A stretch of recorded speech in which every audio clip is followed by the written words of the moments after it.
Okay. There's on some chart right here that's saying the truck, there must have was a truck that must have backed up right here that's here, right? Okay. Is that okay? Back up, please. Back up. Back. Oh my God. Okay, back up, please. Back up. Officers report to a seemingly routine traffic incident in Moses Lake, Washington. What no officer on scene realizes is that this encounter would be the start of a terrifying investigation, leading to the most dark and twisted body cam footage we've ever shown on this channel. But if you want justice, I already know who did it. listen to me, please. Get out of your car and come get my kid. Put him in cuffs right now. Don't say anything right now. We don't know. Dad, did you do it? Look at me. Dad, did you do it?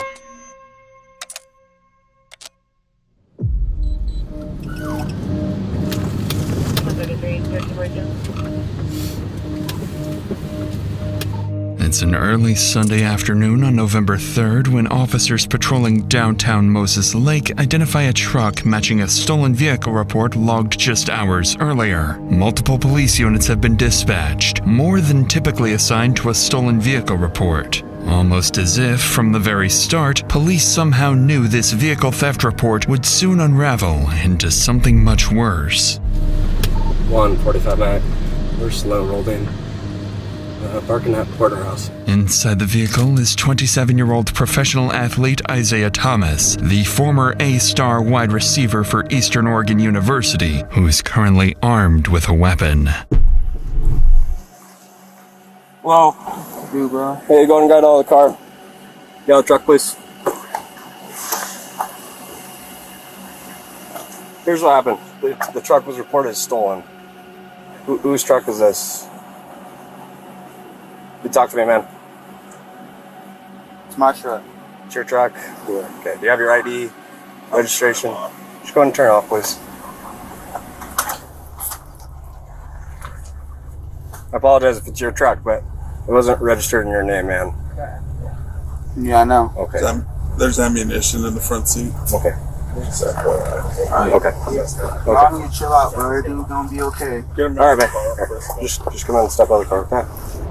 The ammunition on the passenger seat suggests that Isaiah might be carrying a weapon. The officer quickly realizes that this encounter could escalate at any moment, so they swiftly order him out of the vehicle, only to uncover something interesting about his identity. What up, Greg? What's up, man? Alvarado? Yeah, how you doing, Isaiah? Another day. Another day? Don't come here. Don't reach for anything. They're gonna detain you right now? No, bro. Okay, Okay. make sure you don't have any weapons on you, okay? I do got a weapon on me. What do you have? I think I got a knife right here You in have a my knife? pocket. Pocket knife? This one? That's it? Okay. Can I take a seat home? I want a lawyer so bad, bro. Okay. Like, it's ridiculous how bad I need one. No? I hear you. You knew you. Yes, I went to high school with him. He was a star athlete, man. Nice. And then they started talking. It was weird. Yeah, but It turns out Officer Alvarado and Isaiah went to high school together, and Alvarado recalls Isaiah as a standout football player who went on to compete at the college level. But now in front of him was a disoriented young man, barely able to focus and answer their questions in a stolen vehicle. A stark contrast to the athlete Alvarado once knew. In reality, there is a very good reason for Isaiah's odd behavior. One that Officer Alvarado will soon understand, as within minutes, Isaiah and his family will be at the center of a murder investigation, with only one question left unsolved. For now, officers decide to contact Isaiah's family to inform them of his recent actions and detainment. They quickly get his family contact details and call his mother, 47-year-old Cassie Thomas. However, the information Cassie provides shifts the course of the investigation in an unexpected way. Hello? hello, this is Officer Alvarado with the Moses Lake Police Department. I'm trying to reach Cassie. This is she. Hey, do you have a son, Isaiah? Yes, I do. We had a call earlier about him being in someone else's vehicle. he's in a truck now, a gray Chevy Silverado. Okay. We're trying to figure out if this is his truck or not, because he's saying it is, but the person that called about him said that he stole the truck from another neighbor. No, that's his and his grandfather's. Okay, who's his grandpa, if you don't mind me asking? Richard. Richard? Yeah, he probably let him borrow it. He's staying with his grandfather right now. What's the address? 430 Dale. Yep, that's where the truck was taken. Okay, that's weird. Yeah, no, that clarifies something, because we thought potentially this truck might have been stolen, so we were trying to figure it out. No, I'm sorry about that. No worries. At this point, Officer Alvarado begins to realize the mistake they've made. Now it makes sense why Isaiah immediately asked for a lawyer. He was being accused of something he clearly didn't do. As Officer Alvarado continues speaking with Isaiah's mom, he decides to ask about something that's been worrying him since the very moment Isaiah steps out of the truck. I went to high school with Isaiah. He never really like this. Is everything okay? It should be. He should be fine. Okay. He just seemed a little bit off to me when he was talking. Well, probably because he's being accused of something he didn't do. So. It's his grandpa's truck. Yeah, he lives at 430 Dale. But thank you for answering my phone calls and my questions. It actually helps out a lot. Okay. All right. Okay. Thank you. Thank you. Bye. Bye. Officer Alvarado doesn't know it yet, but his suspicion that something is very wrong with Isaiah isn't far from the truth. Still, with no evidence tying Isaiah to a crime, they have no choice but to release him. But as he walks away, Officer Alvarado follows him, hoping to reconnect with his old friend. Alright, bro. Let's walk over to the front of your truck real quick. I just want to tell you something with that right now. I know you don't want to talk about this, but it's cool. You don't have to, okay? So, you alright, man? You like, off the books, do you want to talk about anything? Because I'll turn off my camera right now. We can have a conversation, bro. Like, it's just like we're at a time right now, bro. Yeah? It's a time in everybody's life, bro, where they just need to, like, really reevaluate what's going on, you know? Yeah. If you need anything, please, don't hesitate to call. I'll sit down and have a conversation with you, bro. For sure. Alright? Yeah. Take care. To Alvarado, it seems Isaiah wants to say something, but he just can't find the words. For now, Isaiah gets into his truck and drives off, unaware that this won't be the last time today he'll be accused of a crime. Dispatch, can I help you? Yeah, I was wondering if I could speak to somebody about missing person. In Moses Lake? It's my father. Nobody's seen him. Yes, Moses Lake. Okay. And his first and last name? Richard Andrews. And what is his home address? Is it the 430 Dale? Correct. All right, Kelly, I've got this report started. I'm going to hand it over to the officers. I just need you to try to find a recent picture of him. And if you hear from him or anything changes before they contact you, go ahead and give us a call back and let us know, okay? Okay. On the phone is Kelly Kirkendall, reporting that her father, 75-year-old Richard Andrews, mysteriously vanished. Officers are sent to his address, and minutes later, they arrive to investigate. Hello. Well, I'm doing better than you guys. How's it going? How are you? Carmen. Carmen? All right. You know me. Let me just talk to you. Waiting for Sergeant Rodriguez are Carmen, Kelly, and Cassie, daughters of Richard Andrews, the missing elderly man. As he begins speaking to them, hoping to learn more about their father's disappearance, a familiar face steps out of the house. So, we have no idea. The neighbor talked to my husband. This is my husband, Mike. Hi, Mike. I'm sorry. He hasn't seen him in a day and a half or so. I haven't seen him longer than that, but his phone's been ringing. His sister's called. Nobody knows where he's at. So. Okay. And is this normal? No. What's wrong? Okay. What's that? Nothing. Do you know where is it your grandfather? Yeah, it's my grandpa. Do you know where he's at? No, I have no clue where he's at. No. He didn't tell you anything where he was going? Did you see him leave? No. So basically what I did see was him talking to somebody out here. He was kind of like parked a little farther out. like he pulled off to the side a little bit. They're talking in the window. I looked down. That's it. He did tell me that he was going up to the res, but I just got confirmation from Greg, right? But he's not there, so I don't know. Which res? Colville. Yeah. Okay. Yeah, he has property up there, but we already put a phone call up there, and they said nobody's there. About what time was it when you saw him last? I don't remember. Was it morning, afternoon, night time? It was afternoon. Afternoon? It wasn't like late afternoon though. Okay. Alrighty.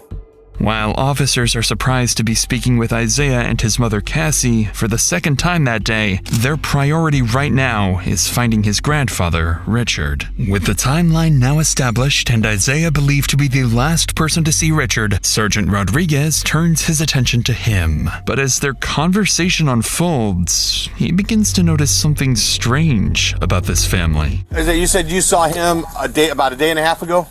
And that would have been, yesterday afternoon sometime or the day before? Yesterday, no, not yesterday. Was that a day? A day and a half ago. So Friday, today's Sunday. Friday. So, yeah, bro. So November 1st. Smoking the weed, bro. When you saw him, what were you doing? What was going on with that? Right there, smoking. Okay, and where was he?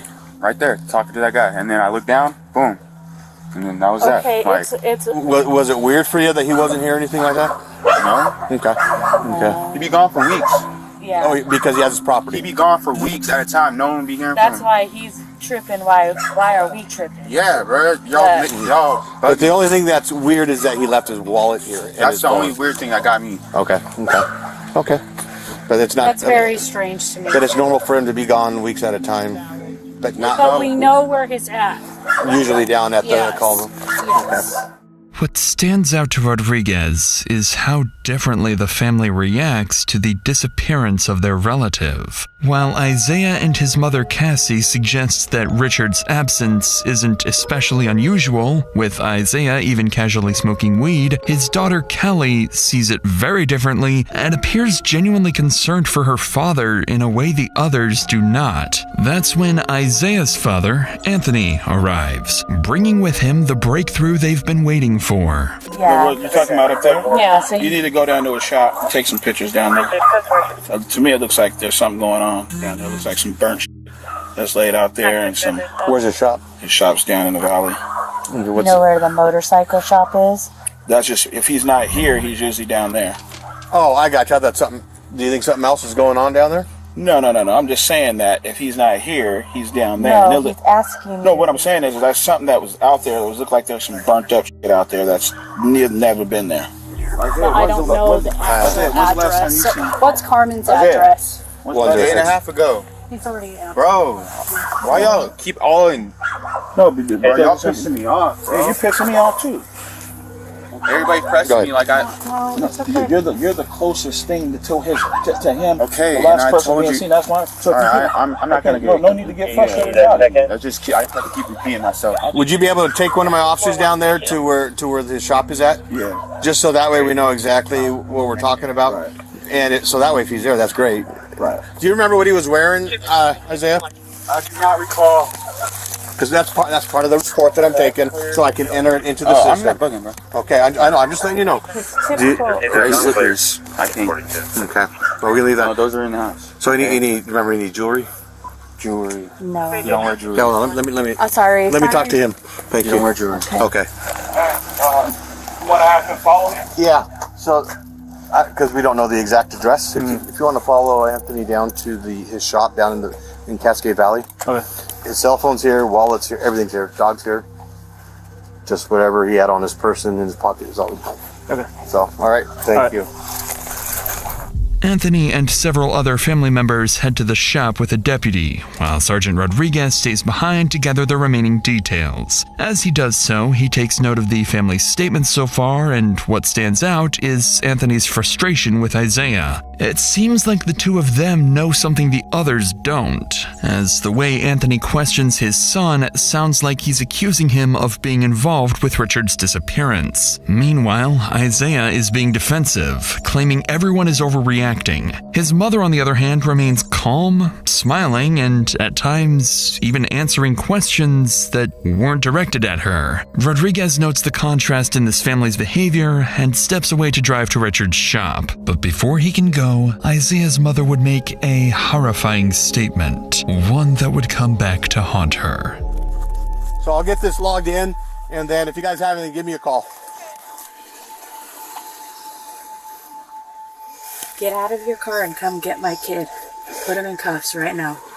Don't say anything right now. We don't know. Okay. So yeah, let me know. Okay. Thank you. Those statements are coming from Isaiah's mother, Cassie, as she approaches the officer just out of frame. In a sudden shift, Cassie tells the sergeant to arrest her own son, catching him completely off guard. Just moments ago, she hadn't seemed particularly concerned. Now she's adamant that Isaiah is guilty of something. It's a sharp change in behavior, one that leaves officers wondering if Cassie knows far more than she's letting on. For now, the sergeant doesn't fully understand what Cassie's implying, but in the next few minutes, her urgency will make a lot more sense. By now, Anthony is on his way to Richard's shop, just 2 miles from the house, with a patrol unit following closely behind. And as the first deputy pulls up to the shop, he notices several other family members have also gathered. Expecting to find a lead on Richard's whereabouts, they would instead uncover something no one was prepared to see.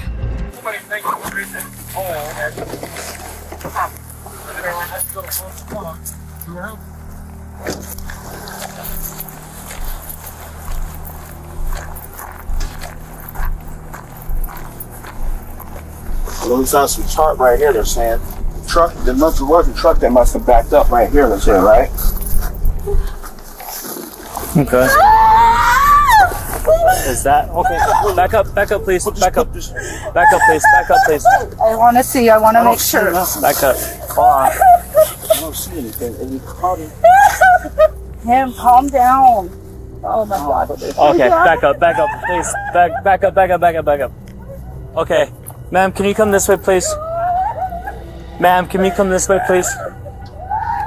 Ma'am.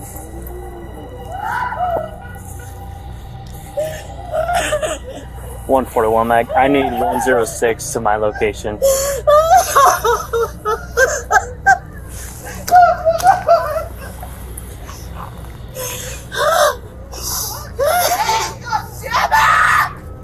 Okay. Ma'am, can you take her over there, please? Please.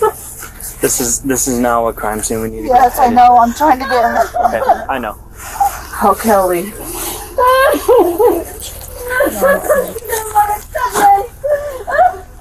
Sarge, he's buried in the ground.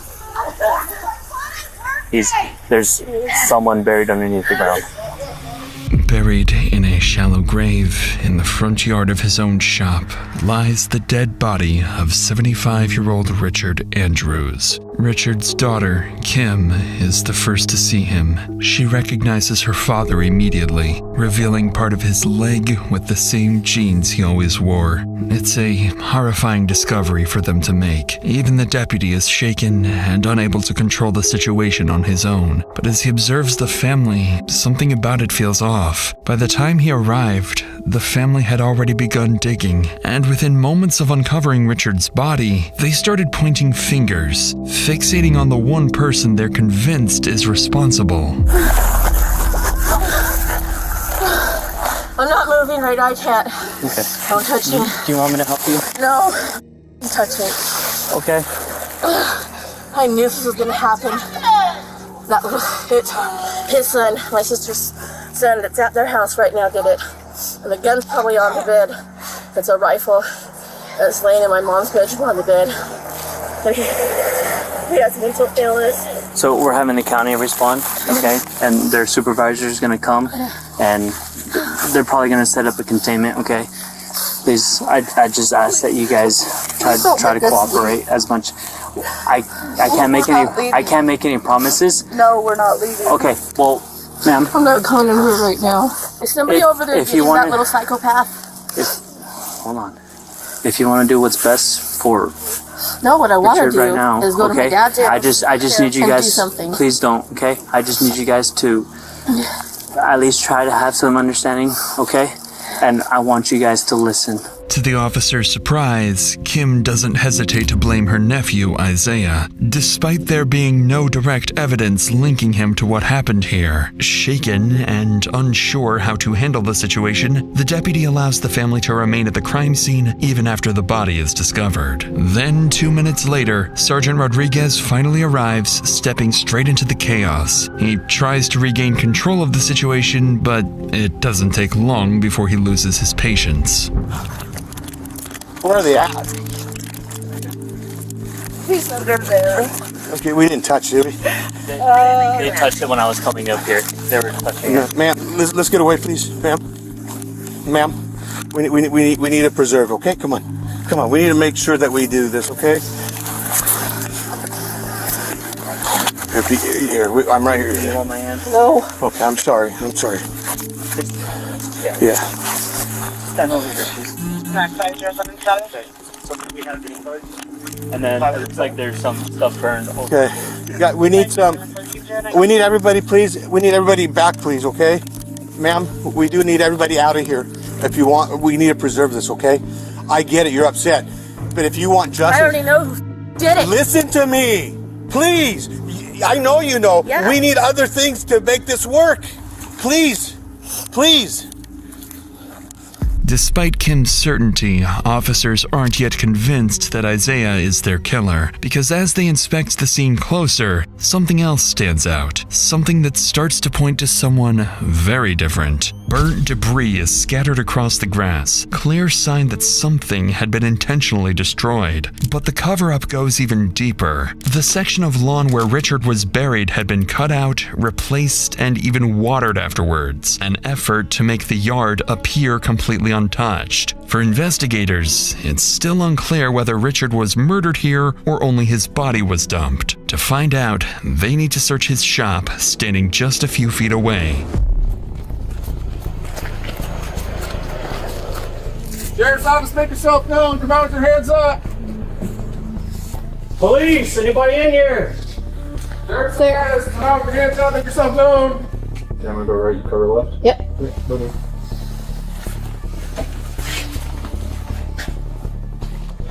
You want to bump up to that door? Got it? Clear. Up ahead is Richard's shower, and strangely, the deputy notices it appears to have been recently used, suggesting the killer may have been here only minutes earlier. Officers then continue clearing the rest of the shop, finding no signs of a struggle. Nothing to suggest Richard was killed here, so they shift their focus to securing a search warrant for his house, a search that would end very differently. As officers begin to regain control of the chaotic scene, Richard's daughter Cassie arrives, the same woman who had told the sergeant earlier to arrest her son, Isaiah. Why she accused him before the body had even been discovered is now a question detectives need to answer. But first, they have to break the devastating news to her. Yeah, we can't. I know. I'm sorry. I need to see. No, we can't. We're gonna. I just need to see. Just go around now.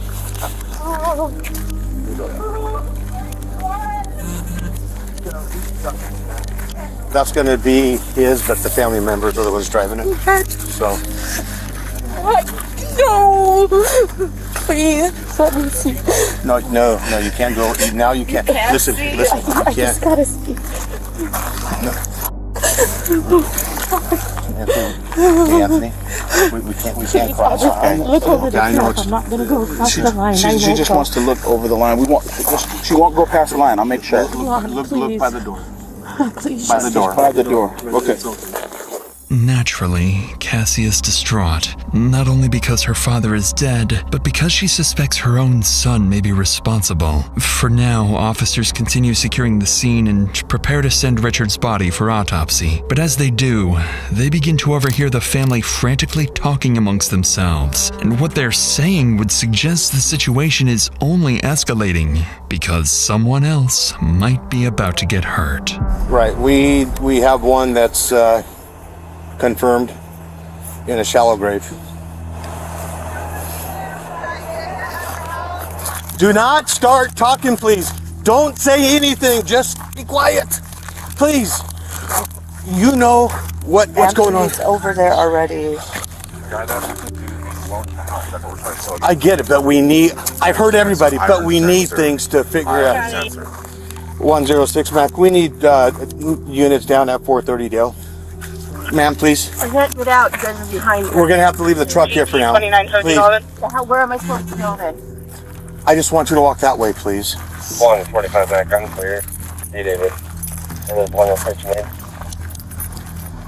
106 Mac. I have the father heading down to 430 Dale, and possible suspect is there, and it might not be good. According to Carmen, Anthony is furious and already on his way back to the house, convinced his own son Isaiah is responsible. He's just seen the body of his father-in-law buried in the ground. So what he does next is completely unpredictable. Multiple units are quickly sent to the house, racing to get there before Anthony confronts Isaiah. Minutes later, officers make it to the house just seconds ahead of Anthony, who is right behind them, along with the rest of the family, all demanding answers.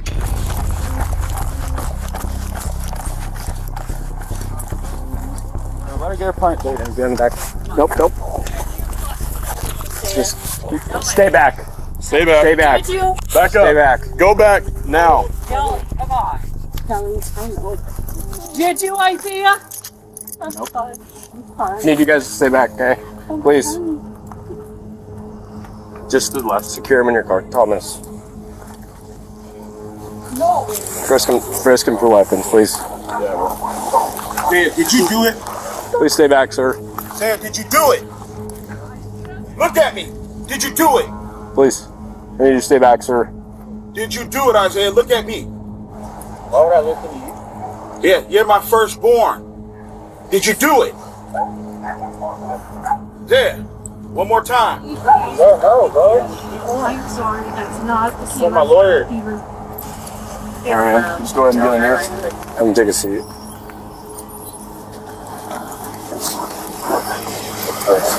Close the door. Here's the deal. That's family. Okay. One of their family members on deceased, right? Yeah. So they came down here to confront him because they think he did it. Yeah. The only reason he's in cuffs right now is we don't. I thought he was like the suspect. No, we don't have PC or reasonable. Right now he's in there because they think he did it. We need to keep them separated. Okay? Okay. Got it? Cool. For the second time today, Isaiah is accused of a crime. Only now it's something far more serious, and the accusations are coming from his own family. They stand by, watching as he's taken into custody, convinced the case is now solved. But what officers are about to uncover would complicate everything, revealing that no one in this family can truly be trusted.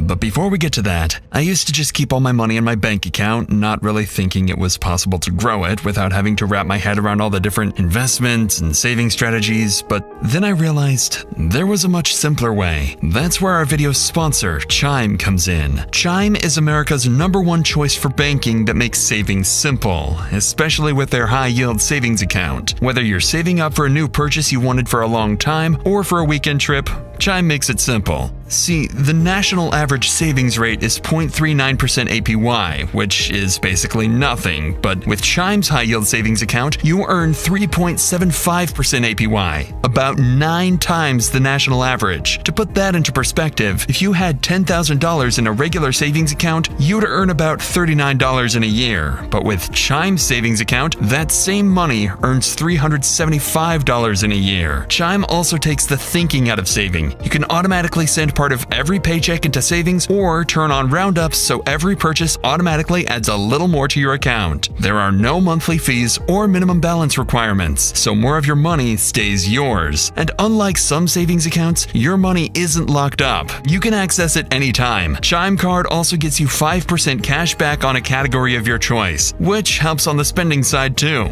And you can switch your category every month if you want. Right now, Chime is offering a $200 bonus when you open a new Chime checking account through my link, chime.com/DrInsanity, or just click the link in the description below, or scan the QR code on screen. With that said, let's get back to the video. While Isaiah is transported to the Grant County Jail on probable cause, police continue speaking with the rest of the family. But by now, Richard's daughters are too shaken to talk. So investigators turn to his son-in-law, Greg, one of the first to discover the body. And they're about to learn that he has vital information that would begin to piece together this meticulous murder.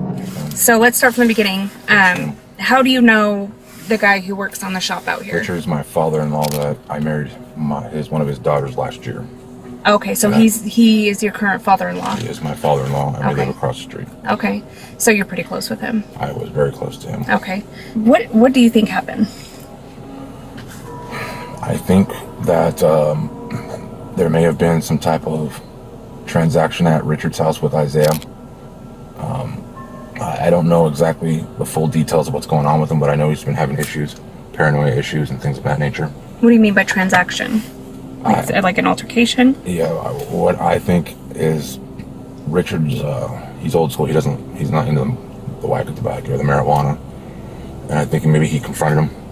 Somebody said something about the tarp that you saw. Yeah, I had a tarp. We had a tarp at the house. And I'm not saying that's the actual tarp, but I know that it was a brown and gray tarp. That you had at your house? That we had at our house, and I can't. It was sitting right there, and really by my truck, but where the barbecue is and stuff, and I haven't seen it, so I don't know if it blew away. I don't know, but it is missing.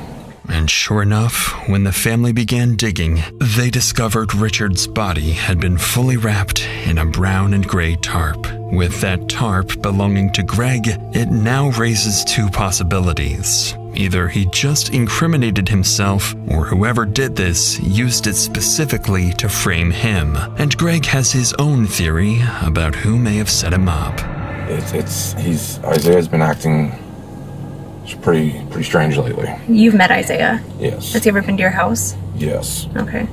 And the last time he was there, he was super paranoid about everything. Does he drive Richard's truck very often? Everybody drives Richard's trucks often, to be honest with you. Okay. People drive them all the time, but I do know that Isaiah was pulled over today, I want to believe. Yeah. In Moses. You had mentioned seeing tire tracks, is that correct? Correct. Going into the grass. Going into the grass? Yes, sir. Tell me about these tire tracks. I seen what appeared to either somebody was backing in or somebody had turned to the right, I believe. Okay. And I seen the tire mark going into the grass, and I seen, that's when I seen it, and then I noticed the hose and everything, like I told you. Is it common here on the property for vehicles to go into the grass? Negative. He never goes on that grass.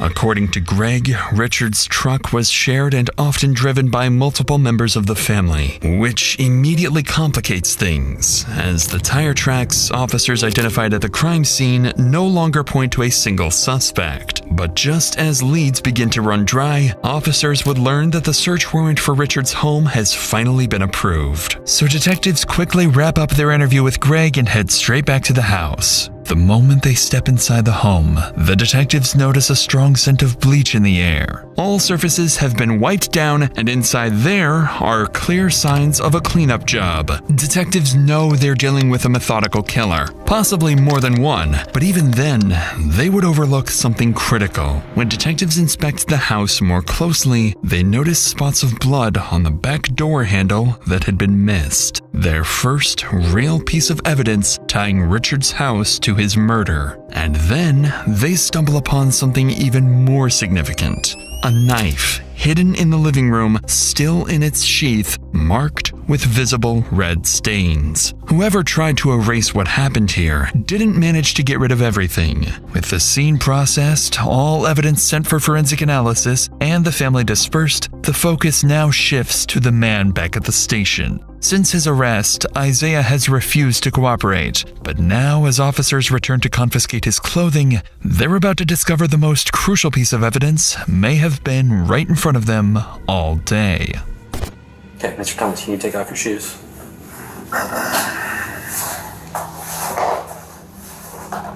And then take off your sweatshirt. Bruh, it's hell cold. Okay, I'll try to get you another blanket. You got 2 blankets there. I'll try to get you another one. Oh,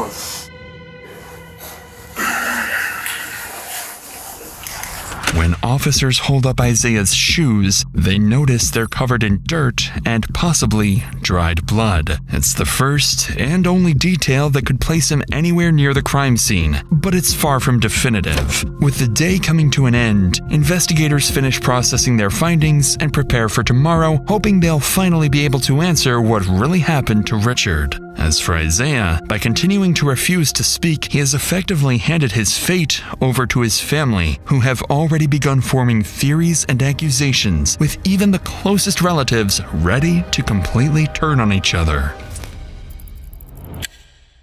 The next morning, after nearly 12 hours of detectives digging through the family's past, troubling rumors begin to surface alleging Isaiah might have been involved in an old cold homicide case that remains unsolved to this day. Detectives also hear whispers that Isaiah's own parents may have helped cover it up, and may have even known what happened to Richard long before anyone else. These are serious allegations that detectives will need to explore carefully, but right now, their immediate priority is uncovering what truly happened to Richard and who's responsible. To do that, they begin calling family members into the station for formal interviews. The first to arrive is Isaiah's father, Anthony. Among many other details, detectives need to address one critical question. Why was he so quick to suspect his own son? Was it simply a gut feeling, or did he know something no one else did? Oh, I think it was a week ago, right? When it was the week before this incident happened. And Kim is like, you guys need to come down there.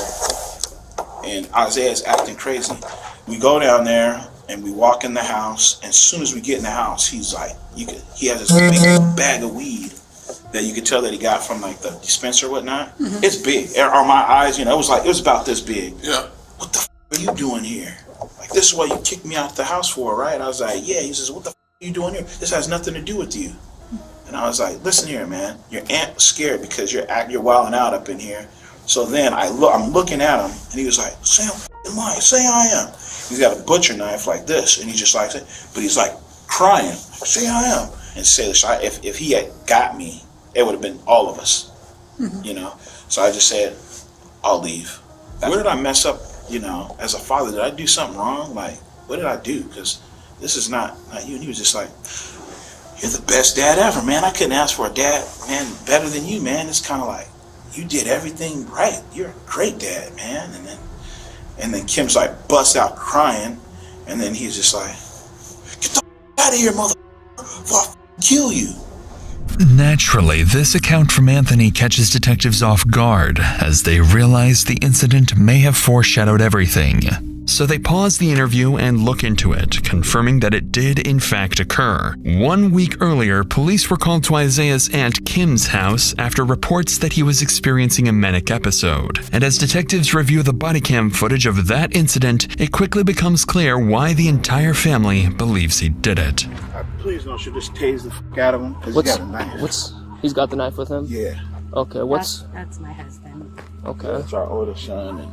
Okay, what's his issue? Like, do you guys want to just stay out here? I know he's your son, but we just don't know what the situation is, right? Isaiah, do you have a knife on you? Do you want to go down to the ground just to verify, man? Hey Isaiah, we're gonna put you in cuffs, but it's just for our safety, okay? You're not under arrest. We just want to make sure you're okay, okay? You want to go down to your knees, man? Good, put your hands behind your back, man. Can you put your hands behind your back? Again, you're not under arrest, okay?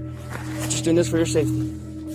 This is recording? Yeah, you're being recorded on the camera right here. So, is it supposed to be red when it's recording? Yep.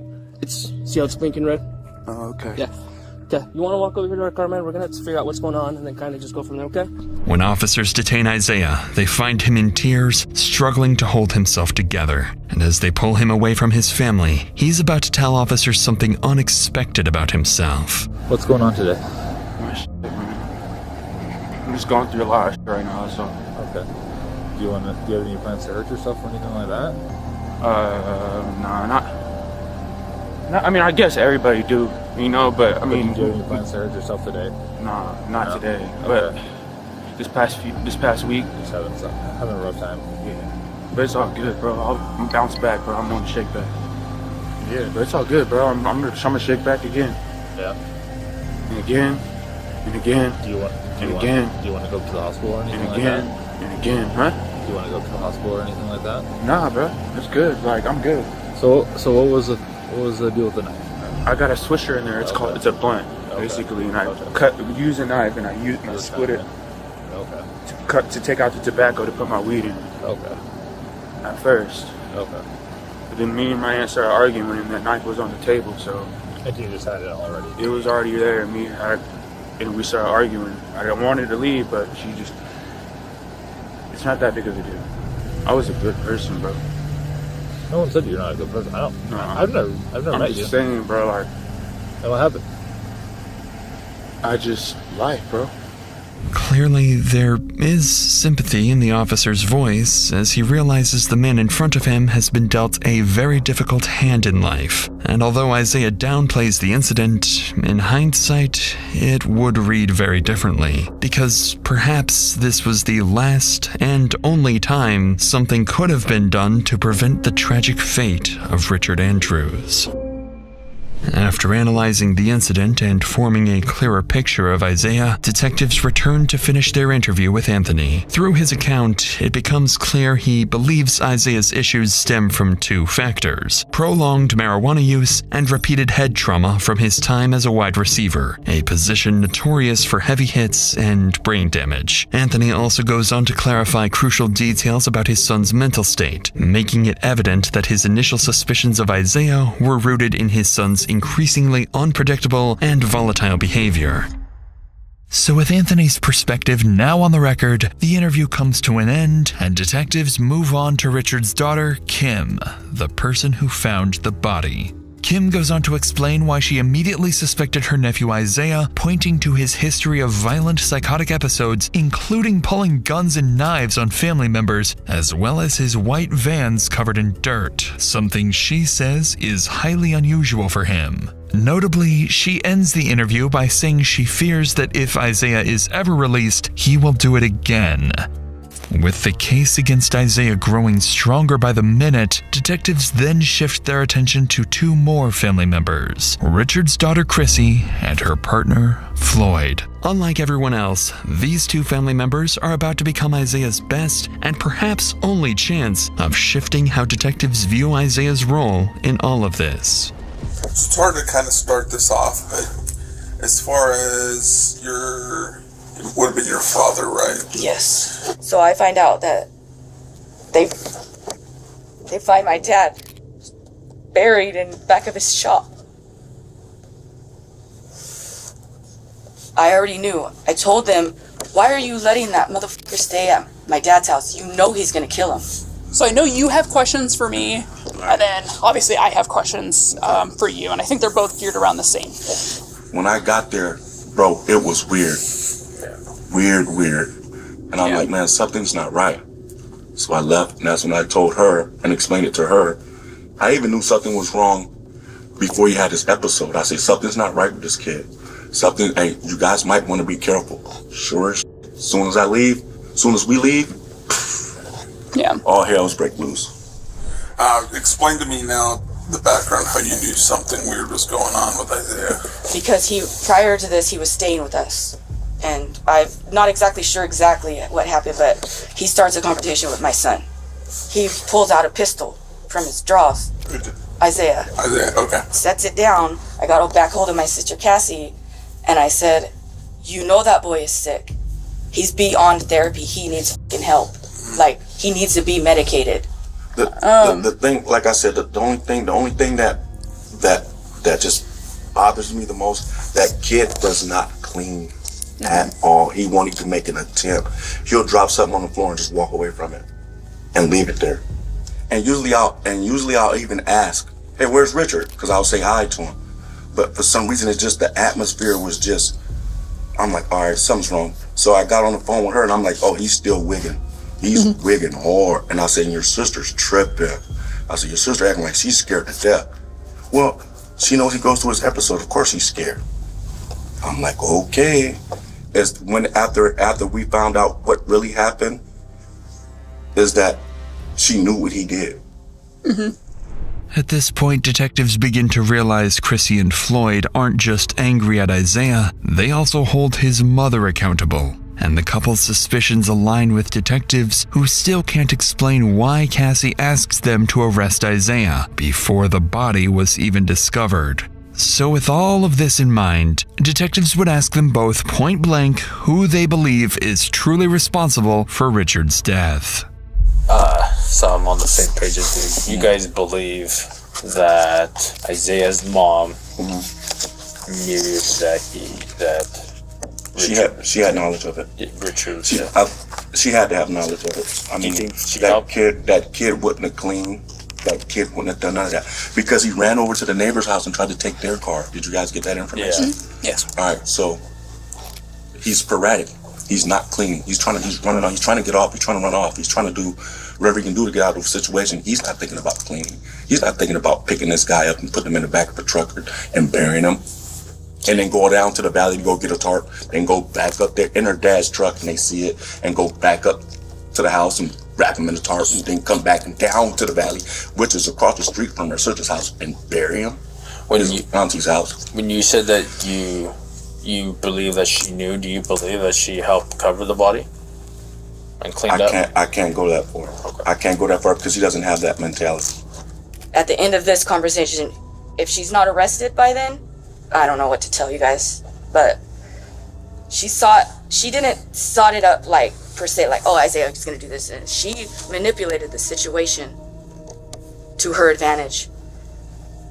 She knew what her son was capable of. She knew how to get him to that point of manic and psychosis. To detectives, accusations like these don't come lightly, especially between sisters. Additionally, Floyd's description of Isaiah aligns with what detectives already believe, that he's impulsive, messy, and incapable of thinking ahead. And with the next interview set to be Cassie herself, detectives understand just how much weight this conversation carries, not only for Isaiah's future, but for Cassie's as well. There's a lot they still need to figure out. Her unusual behavior outside the sergeant's car, her possible involvement in Richard's murder, and even lingering questions about a potential past homicide. But they know these answers won't come easily. They'll have to approach this carefully, waiting for the right moment to press her. And as her interview unfolds, watch closely for the moment Cassie begins to fear she's the one being implicated. There's no easy way to start this conversation. Go for it. Okay, sorry. I'll work through it. Okay. So, how has Isaiah's mental health been in the last few years? It sounds like he's been suffering. The last year for sure. Last year? As far as like his mental health, is it something that he's diagnosed with, or just something you guys started noticing? We started noticing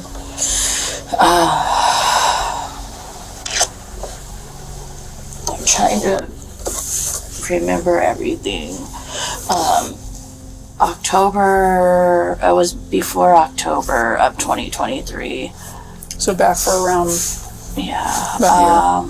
I believe that's when he started smoking, and he didn't want to work, he didn't want to do that type of stuff, and we kind of were like, well, he's going through it, you know, he's done playing football, and that's something he's done since he's 5 years old, you know. Big life change. Oh yeah, no school, no schedule, no workouts. Clearly, Cassie appears emotional, possibly even carrying a sense of guilt as she speaks about her son. Beyond that, nothing about her behavior stands out to detectives as suspicious. But as the interview continues, she begins recounting the same incident at Chrissy's house, where some noticeable differences between her story and the rest of the family starts to emerge. I knocked on the back door. She doesn't keep her back. She uses it for her front door, but it's just... And I walked in, and my son's sitting at her little kitchenette table there. There's marijuana all over, a big bag, some paraphernalia. But he's sitting there with a knife. And I walk in, I was like, hey son, what's going on? what are you doing here? I said, well, what's going on with you? Is everything okay? And he didn't see my husband. His dad came in behind me, and he seen his dad, and instantly he's pissed. What the are you doing here?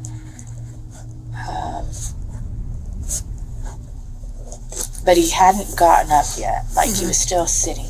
Where's the knife in perspective? Like And he's sitting and he has it in his hand. He's not... Is he like you're doing right now? So he's just sitting back in the Yeah, chair? he has it, and he's like he's like, what are you doing here? And we're still kind of standing at the door, and when he seen my husband, he got even more pissed. Who effing called you? What are you doing here? My husband looked at me, and he stood in between us, and he said, get out of here, and go call the sheriff now. While retelling the story, Cassie appears far less disturbed by the incident, despite it involving her own son. She also seems reluctant to discuss the part where he threatened her husband's life. So after a few hours of letting Cassie speak freely, allowing her to settle into the role of the victim, detectives would finally begin to push back, starting with one detail that would clearly catch her off guard. And I don't mean this question in anything, but obviously, like, at this point, I can only see certain things. Did you guys explain all of that about him pulling the knife on Anthony to the deputies? Yeah. Okay. And dispatch, too. And dispatch, she too. said, don't go back in there. But I get why they're angry with me, too. You know, that's my son. And they don't think I did anything to try and help him. And I think most of it is emotions are going to be high right now. And They'll never talk to me again. I already know that. And they've made other threats. They've also said other things too. And I don't know if you want to talk about those right now, but I think Detective Hunt is following up on that part, but the weird, vague comments about this is potentially not the first time Isaiah has done something. Yeah. And I didn't hear any of it. I was in the house, but they were really going on. Like, he's done this before, and... Like, killed someone? That was the implication. But she also said that my husband and I helped cover it up, and that they know the name. Tragedies like this happen, and people don't find their loved ones.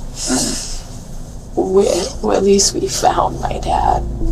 Clearly, Cassie is distraught, not only at the prospect of being ostracized by her family, but also at the possibility of being suspected by detectives as Isaiah's accomplice. But there's still one more question detectives need answered, after which they'll have made up their minds about Cassie. When you went to Sergeant Rodriguez and he made the comment that it's him, you need to get him in cuffs, you need to get my son in cuffs. Why for you in that moment did you knew it was Isaiah? Where was your mindset at?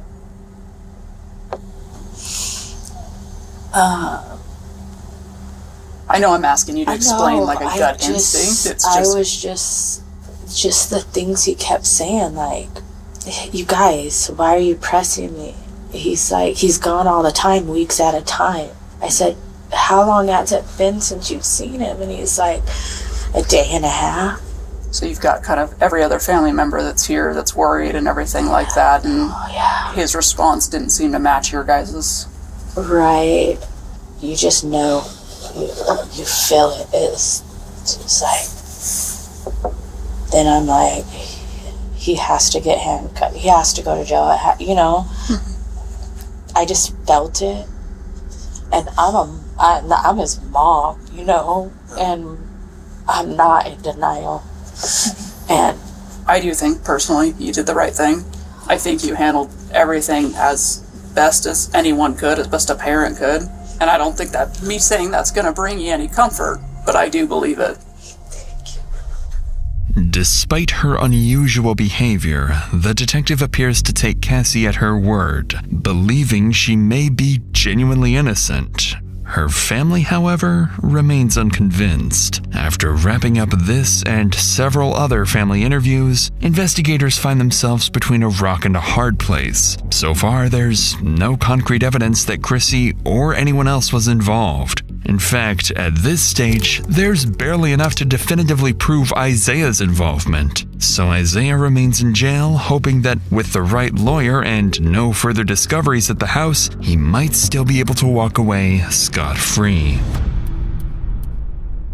1 week passes before the case finally sees an update, but it's not the one investigators were hoping for. The autopsy results have just come in. According to the coroner, Richard died at his home from a severe knife wound to the neck that resulted in significant blood loss. He also showed signs of blunt force trauma to the head, along with bruising around both eyes. His body was then dragged out and later buried in a shallow, tarp-wrapped grave at his own shop. But even with these horrific findings, it says little about who was responsible for Richard's death other than suggesting it was someone deeply disturbed. And with every passing day, both detectives and the family begin to fear that the person or people responsible may never face justice. More than 2 months pass, and the case begins to stall. But then, investigators catch a break. They receive a major update from the jail where Isaiah is being held. So detectives rush over and meet with one of Isaiah's fellow inmates who has some very interesting information to share. We're both detectives with Mosley PD. First off, we're not here for your case. You're not in trouble or anything like that. This is about a different case that we wanted to talk to you about. With Isaiah Thomas, how does he act in there? Crazy. He's kind of like out of his mind. Yeah. What kind of stuff does he do? He bangs on the door, and then he starts screaming blood, blood, blood all night, and he doesn't let us sleep at all. Okay. So all night he's keeping people up. Yeah, he is. Does he piss people off there? Yeah, he does. Okay. What have you heard as far as like his case? Well, that he killed his grandpa. Yeah. That he let his straw open. Okay. And that before he killed him, that he asked him if he believed in God. Oh, really? Yeah. What did the grandpa say? That he did. Okay. And then he just did it. Did he say why he killed the grandpa? Yeah, he was his grandpa was him. Oh, really? Yeah, since he was a little kid. Okay. Yeah. When he killed him, was grandpa trying to do something to him? Nah. Is this just he had anger towards him or something? Yeah. Okay. Sure enough, what the inmate describes aligns with key details from the autopsy, particularly the fatal wound. But even then, investigators can't be certain. The inmate could be telling the truth, or saying whatever he thinks will benefit him in hopes of a reduced sentence. But that uncertainty would soon come to an end with an update from Isaiah himself.